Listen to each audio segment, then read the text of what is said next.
the media board and everything works for you.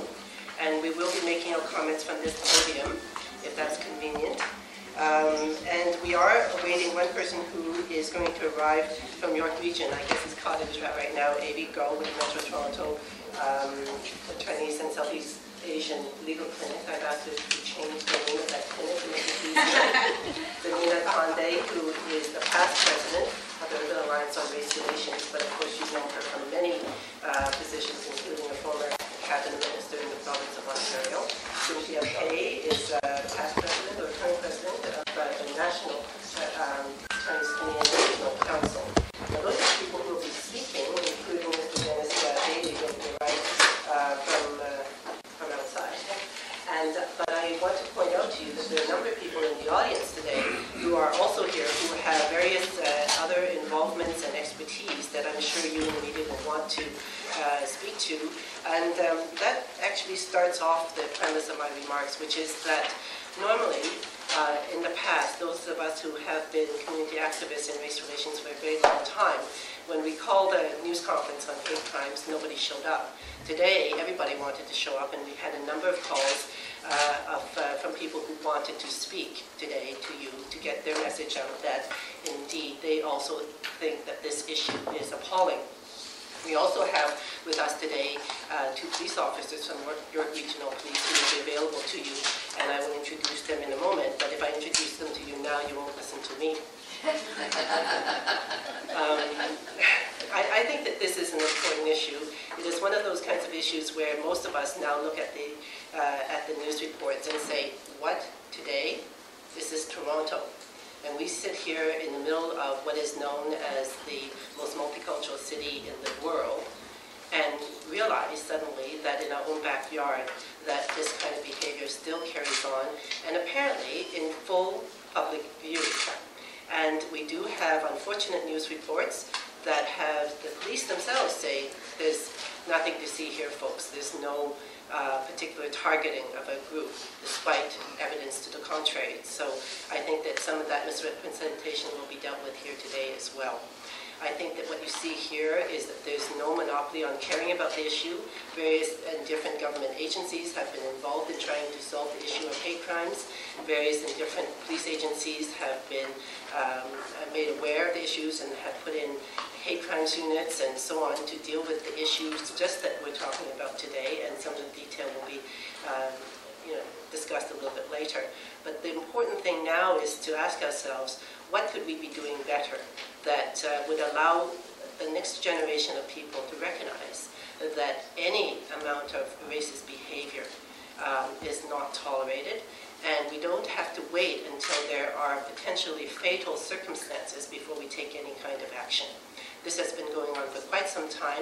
It is an issue that has been widely covered in the Chinese language media. It is now hitting the front pages of the Toronto Star, and for that I suppose we should be grateful. So I thank you all for being here, and without further ado, I'm going to bring Avvy forward to discuss the issues around hate crimes. Thank you, Susan. And I guess the first... Oh, sure. Vertically challenged. Just want to say, first of all, that the anti-Asian incidents in the Simcoe area, which are now coming to light, is really a sad reminder that racism is alive and well in Canada. But I think we need to be very clear. The few stories that happen to be picked up by the media are not isolated incidents. Indeed, after the stories appeared in the Toronto Star and in Singapore Daily, which is one of the largest newspapers in the Chinese media, many Chinese Canadians are now coming forward to talk about their experience fishing in various parts of Ontario, and not just in the Simcoe area. The Toronto First Chinese Radio ran a phone-in show yesterday about the fishing case, and the show was flooded with callers who poured out some horrific stories. One caller talked about how he once had a gun pointed at him by a white cottage owner who accused him of getting too close to his cottage while this Chinese Canadian man was fishing in the lake. Another caller talked about he and his friends. They were on a tiny boat. They were being heckled by some white men on a big boat, which was just going around the tiny boats in very high speed. In fact, one of the white men took as an insult to the Chinese fishers. Another caller shared the story of being harassed by some local youth who grabbed his bucket of fish and emptied the bucket into the lake. Some of these incidents were reported to the police at the time, but the police did nothing. And some of the callers actually said that the police told them that no crime has been committed and therefore no action will be taken. And these incidents are happening not just to Chinese Canadians, but to other Asian Canadians, including Vietnamese Canadians and South Asian Canadians as well. So the message is clear: if you're Asian, don't go fishing.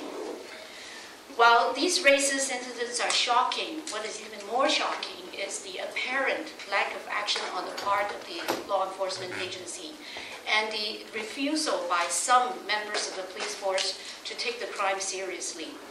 Even with such clear evidence staring them in the face, there are still some members of the police who are denying that these incidents have anything to do with racism. Either these police officers are totally incompetent as to unable to identify hate crimes when they occur, or they are totally indifferent to the serious impact that these crimes are having, not just on the individual victims, but on the Asian Canadian community as a whole.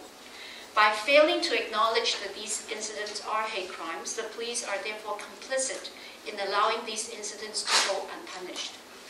How many victims do we need before the police will take serious action? Do we need someone to be actually shot dead before they will do their job? Earlier this year, the Hate Crimes Community Working Group, which was appointed by the Attorney General, came up with a report on how to address hate crimes.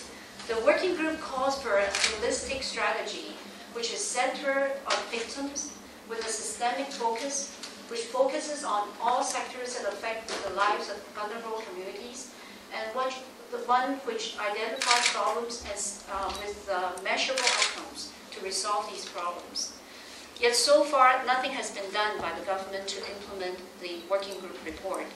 So it's really time that all law enforcement agencies and responsible government bodies, including the York Regional Police, start turning the working group recommendations into real actions. And that's what we're here to do today, to tell the police to do your job.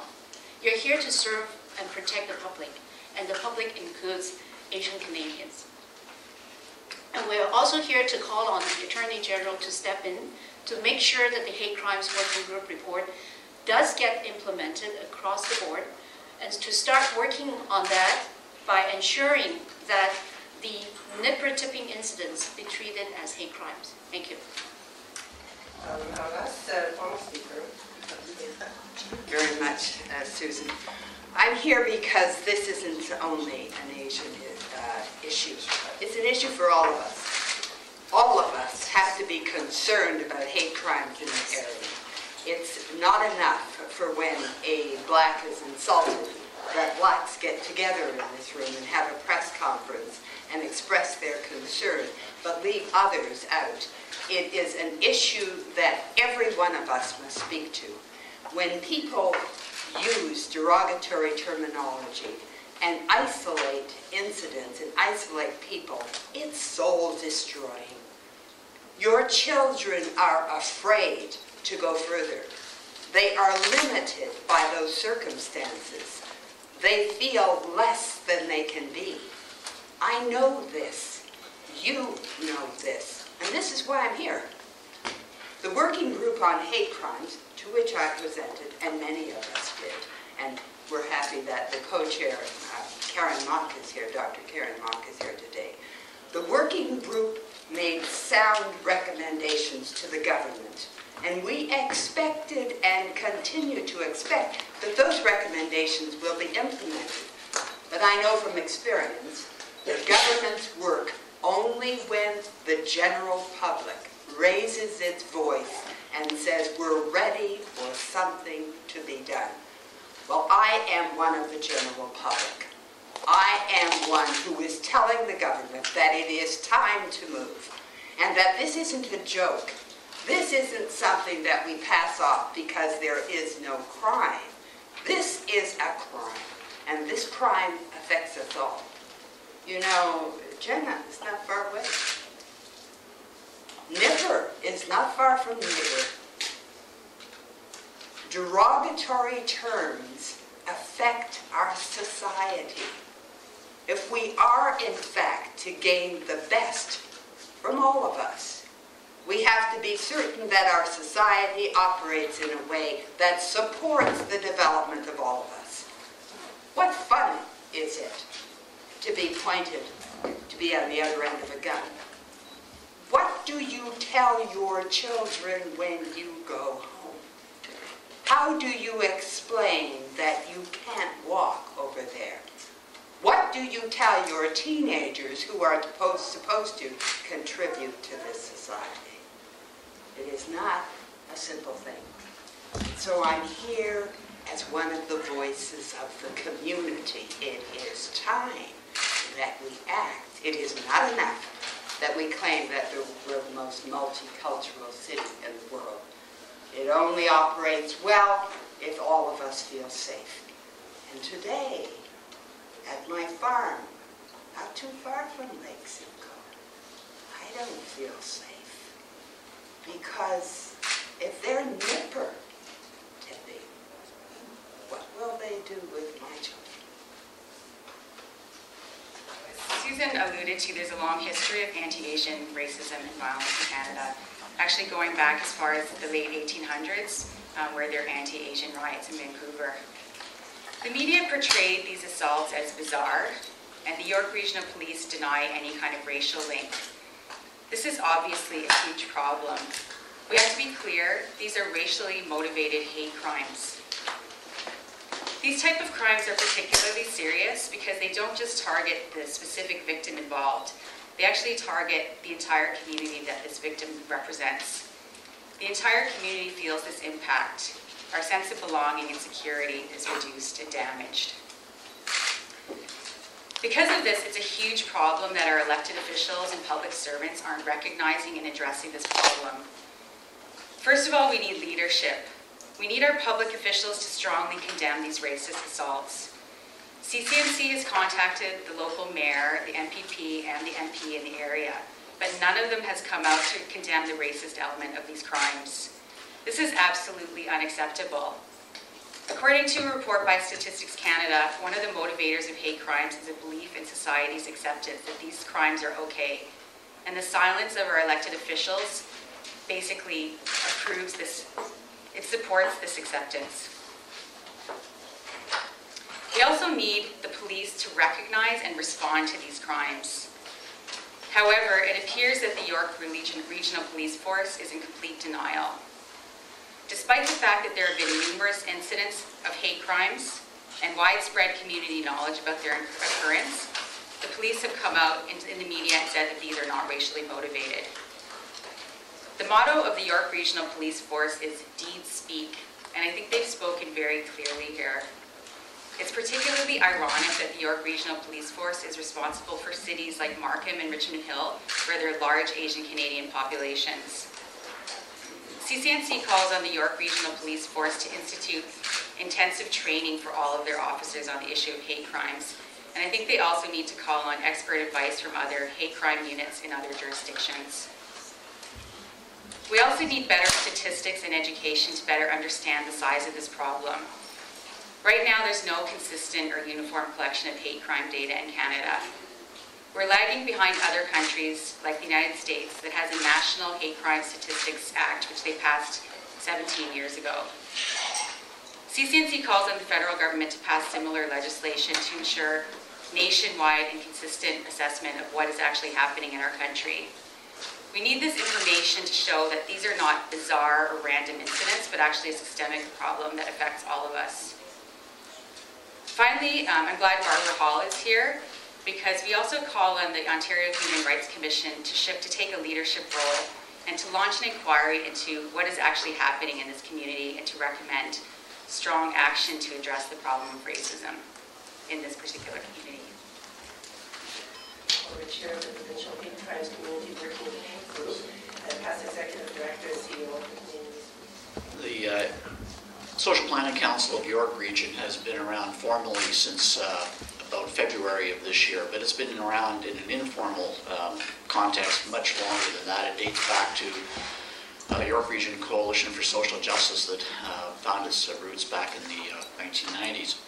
We're concerned about a number of issues, and inclusivity and the acknowledgement of the equal value of all people in the York Region, regardless of the diversity of their backgrounds, is a central tenet of our organization. York Region residents, I think, in general, pride themselves on their reputation for inclusivity and for welcoming people of all diverse origins. And that, in part, is one of the reasons why these allegations are so shocking.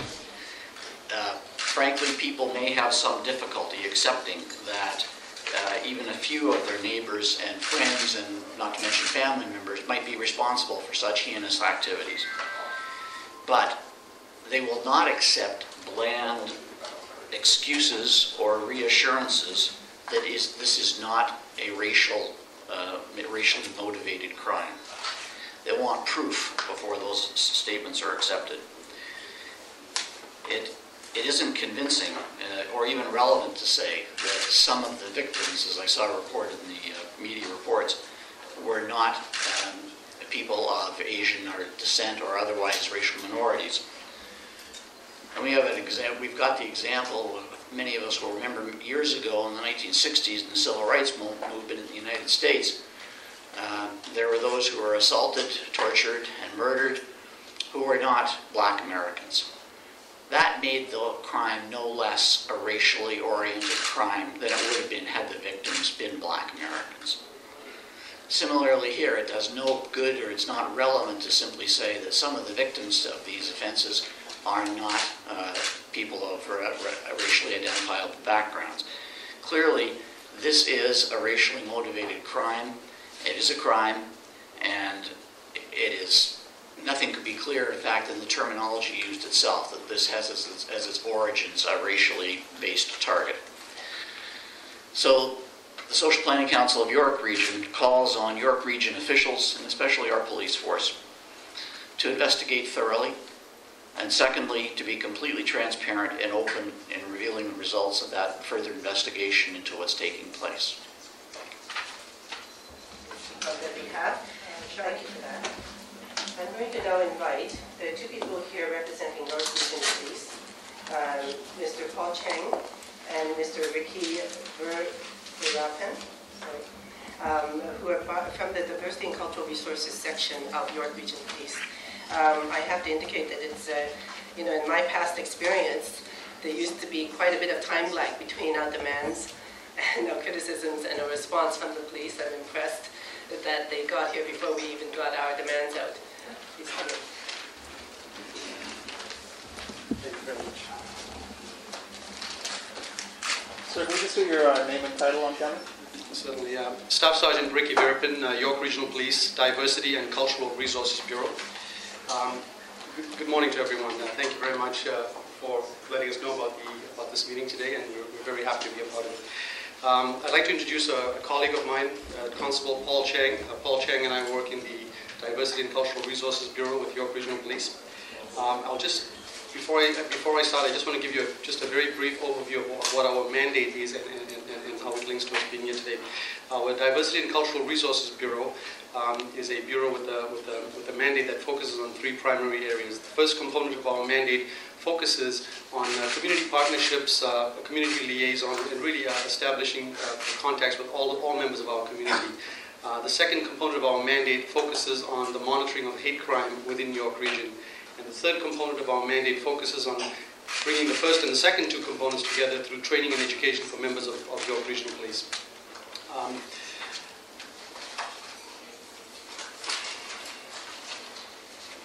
I've just got a couple of speaking notes here that I'd like to refer to. Let me just bear with me for a second.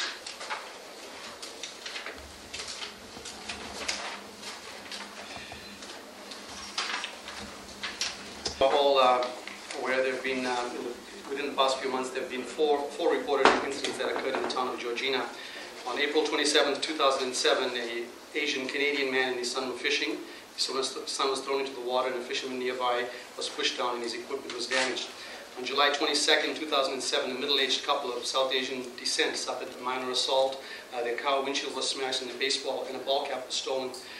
a group recently fishing nearby had one of their body thrown into the water as well. The incident, which occurred on August the 6th, 2007, is currently before the courts and will be dealt with according to through our justice system. A suspect was apprehended in this particular incident, and like I said, that's currently before the courts. The most recent incident, which occurred on September 16, 2007, is also before the courts, and a publication ban has been issued in regards to this. We're currently actively investigating these incidents, and we're urging the public to come forward or call Crime Stoppers at 1-800-222-TIPS if they have any information at all. York Region has a number of hate crime investigators. Basically, the way we set up, we have our unit set up is we monitor the investigations. Each of our 5 districts has 2 designated hate crime investigators, and we have hate crime investigators been involved in this right from the onset. Hate crime investigations and other criminal investigation staff have been conducting detailed follow-ups into these investigations. I'll tell you, rest assured, York Regional Police are taking these matters very, very seriously. It is appalling that things like this happen within our community. As was stated earlier, an offense against one person or any particular group that may be targeted is really an offense against all of us. And to see everyone here together coming from different backgrounds, again, really is a show of support for this. So we are taking this very, very seriously, and we are keeping an open mind that this might possibly be motivated by racial bias or hatred. The York Regional Police will not tolerate any hate crime in any form. These kinds of crimes not only hurt the community that has been targeted, but really it affects many individuals within our community. Those who commit acts of violence, intimidation, vandalism, or any other criminal offenses directed to any particular groups within our community, regardless because of their race, ethnicity, religion, culture, and any other similar factors, will be prosecuted to the full extent of the law. York Regional Police remains dedicated to working with our community partners as we continue to nurture a culture of safety and inclusivity within our region. We also want to remind the public to contact us immediately if you see any suspicious vehicles, any suspicious persons. We will have officers respond to these calls like we have always in the past. We also would like to remind anyone, if you have any information, that any concerns, myself, Paul Chiang, our Media Relations Department, is open to accept these calls, and I will provide the numbers for contacting us very shortly. I will tell you that through monitoring hate crimes in York Region, from time to time we do come across underreporting, and quite often we hear of incidents that have taken place within our region, criminal offenses against people that we would classify as hate crimes that sometimes come as second-hand or third-hand information. We urge members of the public from all communities to please report incidents like this to us. We will make the distinction in terms of whether it's a criminal offense or whether it's hate crime, and obviously the appropriate action will be taken. We're currently consulting with a number of other police services for similar acts and similar types of incidents all across Ontario. And I will also just share some information with you that as recently as a day ago, we had a number of other hate crimes committed within York Region that are currently being investigated. It was a series of acts of mischief and vandalism against property within York Region, against vehicles. Anti-Semitic graffiti and homophobic graffiti was plastered over some of the vehicles within a particular neighborhood in York Region in the Georgina area.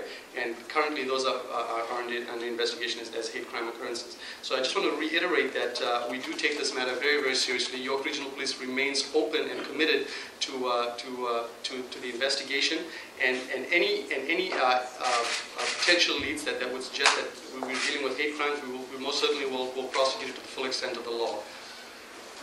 Okay, thank you.